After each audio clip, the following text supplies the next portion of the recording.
Hey there, Year 9s, Mr. Herman here, and this is lesson 5C, Factorizing Monic Quadratic Trinomials.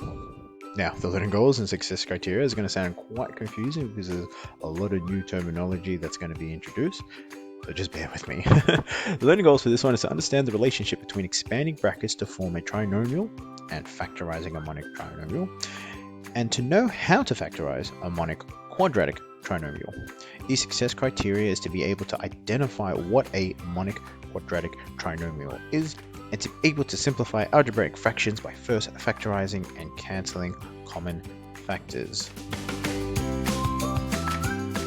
Factorizing monic quadratic trinomial. So apologies if the learning goals and success criteria seems like I'm speaking another language.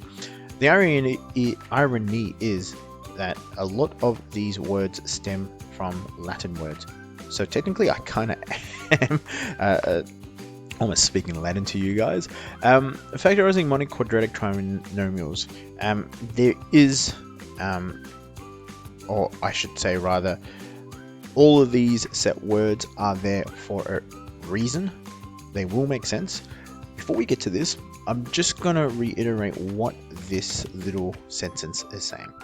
So a quadratic trinomial of the form of x squared plus bx plus c is called a monic quadratic because the coefficient of x squared is equal to 1. So this at least makes sense. If you have no idea what all these words are, the word monic, the reason why we're looking into a quadratic trinomial that is monic is because the coefficient or the number in front of an x squared of this generalized term here is 1. Okay, so remember, if there's a 1, it's invisible, you can't necessarily see it. Let's delve into this a little bit. X squared plus bx plus c. This is just a generalized expression. The highest term of power is this x squared here. It's not a 3 or 4 or 5, it's just x squared. This b and c, these are just general letters that we use as placeholders, because eventually the questions that we'll be looking into have b and c replaced with numbers, both positive and negative, and on some occasions fractions, on rare occasions decimals, definitely surds you will see as well. So b and c will eventually be replaced, but this here is the generalized format. To shed some more light onto this, it's technically ax squared plus bx plus c, where a is also a number that gets replaced.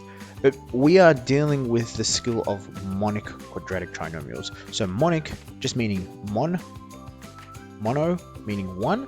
This a is equal to 1. So we don't necessarily need to consider it when we're writing out our generalized format. Now the two other words, quadratic and trinomials. Trinomials, tri meaning 3. Tri just means that there are 3 terms within this expression. Sometimes you will deal with terms that are less than 3 terms within a quadratic expression. In this case, we're only dealing with 3 terms. You might see more terms pop up, but we might manipulate it in such a way in order to force it to be 3. So the trinomials, that's where the trinomials word comes from. The quadratic one might seem a bit confusing because when you think of the word quad, you think of the number 4, like a quad bike has 4 wheels. Your quad muscles are generally formed of 4 different muscles. But why is it called a quadratic when the highest power is 2? And this is because when we think of x squared, we think of literally square. That's why it's called a square. If this is length x and this is also length x, to get this area is x times x, which is x squared. And this square here has 4 sides, which if I'm not mistaken means quadratum, and quadratum in Latin means square, square having 4 sides. There's a link. So it can seem a bit confusing, but it does stem from quad, which think of square, which have 4 sides, which you're squaring a number. That's where quadratic comes from. There are different terms as well. So if you're dealing with x to the power of 1, and your highest power is only 1, so for instance like x plus 3 or 2x plus 6, this here is linear. This is linear. X squared is quadratic, which you'll spend most of your time focusing on. This is a whole topic itself. X to the power 3, this is cubic, and you can imagine why it's called cubic. Volume, cube, dimension of 3. And then x to the power 4 is quartic, and I think x to the power 5 is quintic, but you won't delve into x to the power 5. X to the power 1, 2, 3, and at some cases 4 if you get into physics in year 12, the types of powers that you'll be looking into. For now, this is our main focus.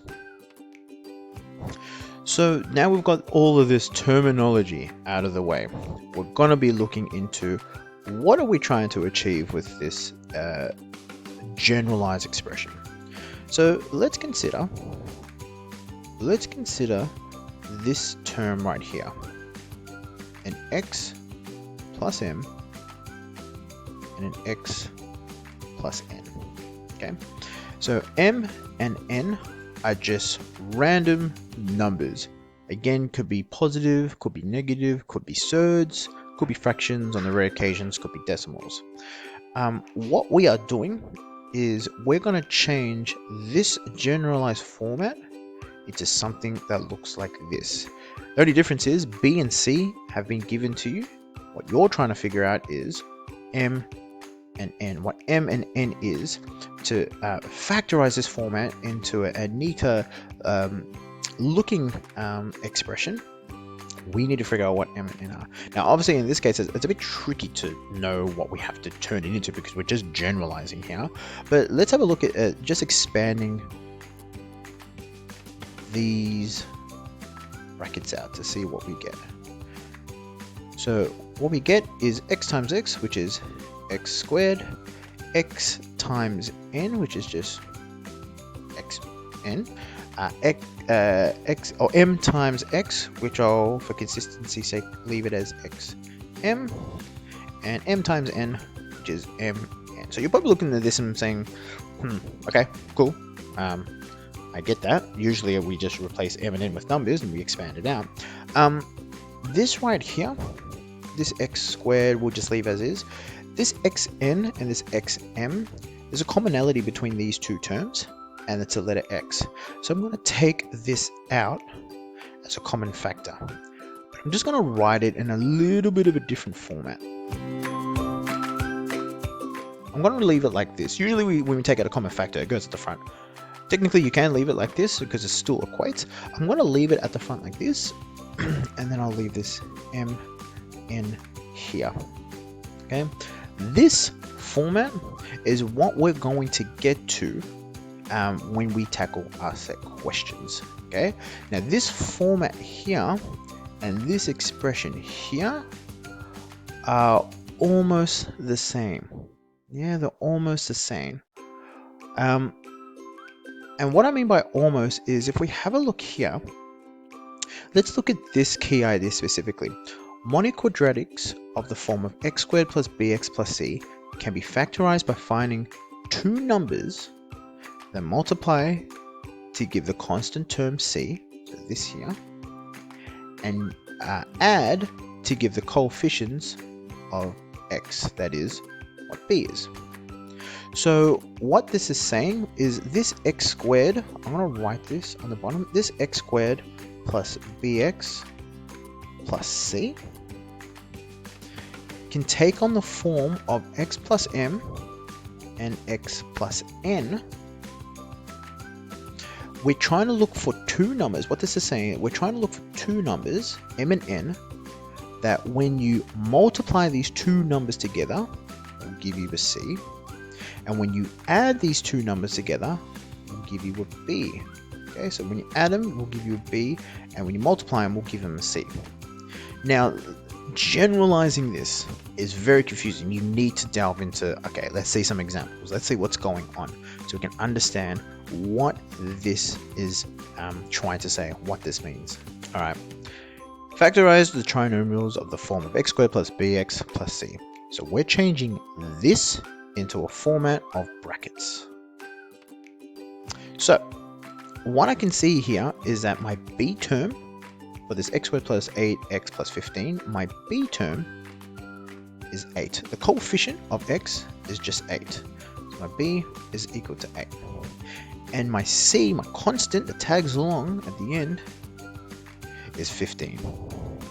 So what we're looking for are two numbers that when multiplied together will give me 15, and then when added together will give me 8. So let's look at 15, and we know that factors of 15, we can have 1 and 15 when multiplied, that will give me 15. We can have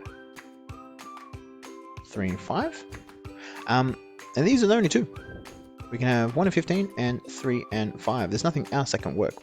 Now from these two pairs, which one that when you add them together will give me 8? Well, it's not 1 and 15 because this will give me 16. So 3 and 5 are the only ones that can work. So 3 and 5 are the pair of solutions. So in other words, my m is 3 and my n is 5. So I can write this x squared plus 8x plus 15 as open bracket x plus 3 close bracket open bracket x plus 5 close bracket. That is it. That's all we're trying to do at the end of the day. We're trying to formalize this in a neater expression by looking for what two numbers when multiplied will give me 15 and what two numbers when added. And why is this? Why does this work? Well, let's expand this out again. This is going to be equal to x squared, so x times x, plus 5x, plus 3x, plus 15. Hey, we've already got the 15 part, and here's the two numbers. When added, this will give me 8 squared, x squared, sorry, plus 8x, plus 15, which was what was started with in the first place. That's a whole point. So we found our two numbers. This is your success criteria. This is what you are looking for. Now, there are different ways of approaching this through brute force, trial and error, knowing your factors really well. Not only do you have to consider these type of skills on this type of question, you also got to consider positive and negative signs as well, which we'll see in the later examples, and also what will happen when there is a number that's not 1 that's in front of the x squared, and we want to make this a monic trinomial, quadratic trinomial. So we've got the final solution, which is here for this one. For b, let's have a look at x squared minus 5x plus 6. Okay, so what we're doing is we're looking for two numbers that when multiplied together will give me positive 6, and then when added together will give me a negative 5. Okay, what's going on here? We need to think of two numbers when multiplied will give me positive 6, and two numbers when added together, and I say added very loosely, when added together will give me negative 5. Remember, you can add negative numbers together, they just turn into takeaways. So the two numbers that pop into my head are negative 3 and negative 2. Let's think about this. Negative 3 times negative 2 gives me positive 6, because two negatives when added together will give me, when multiplied together, sorry, will give me a positive number. So this is positive 6. Negative 3 plus negative 2. Negative 3 plus negative 2. Well, that's just negative 3 minus 2, which is negative 5. Yeah, one interruption by my son. So this is negative 3 take away 2 equals negative 5, which is the coefficient of this x here. So you got to be careful with your signs. There is a general rule that if this is positive and your coefficient of the x is negative, m and n both have to be negative. There's no other way that it could work. So I knew straight away that had to be negative 3 and negative 2. Some people might think that negative 6 and negative 1 could work, then you'll fall into the trap. That unfortunately doesn't work because minus 6 minus 1 is minus 7. So be very, very careful of falling into that trap. And obviously, there could be other ways that this could work, or you think there could be other ways. There's only one way, and in this case, it's x minus 3 times x minus 2. Ran out of space, so I've written C here. This is 2x squared minus 10x minus 28. What we do in this case is, if there is a coefficient in front of the x squared, we take it out as a common factor, and we divide through. And when we take 2 out as a common factor, we're left with x squared minus 5x minus 14. And in that case, because now this part of the expression is monic, we can go ahead and try to simplify this down into two brackets like this. We have an x and we have an x. Alright, so what's our C? Our constant is negative 14, and the coefficient, or B for this x, is negative 5. So we're thinking of two numbers that when multiplied together will give me negative 14, and then when added together, said it loosely, will give me negative 5. So the two numbers that I can think of have to do with a number 7 and a number 2. Because we know 7 times 2 will give me the 14, and 7 take away 2 will give me a 5. Now I've just got to figure out which one of these numbers have to be negative and which one has to be positive. Because one of them has to be negative and one of them has to be positive, that when multiplied will give me this negative 14. If I do negative 7 plus the 2, this will make me return to negative 5. So negative 7 and positive 2 are the numbers that work. Okay, so when you expand this out, you'll be left with x squared minus 7x plus 2x minus 14. If we were to have done it the other way and we swapped it, so this is negative and this is positive, if we swapped it around, it would be positive 2, negative 2 plus 7. So negative 2 plus 7 will return me to positive 5. But we're not after a positive 5, we're after a negative 5. So you've got to be really careful of your signs. And you have to take this into consideration when factorizing. Okay? So be very careful. I know that if this here is a negative, one of them has to be negative and one of them has to be positive. You've just got to figure out which one is the case depending on this coefficient of the x here. This here is my final solution. This last one here is x squared minus 8x plus 16. We're looking for two numbers. It's monic because there's no number in front of the x squared. Looking for two numbers that when multiplied would give me positive 16, and when added it will give me negative 8. Now I know that both of them have to be negative because of the fact that this is a positive, this constant here.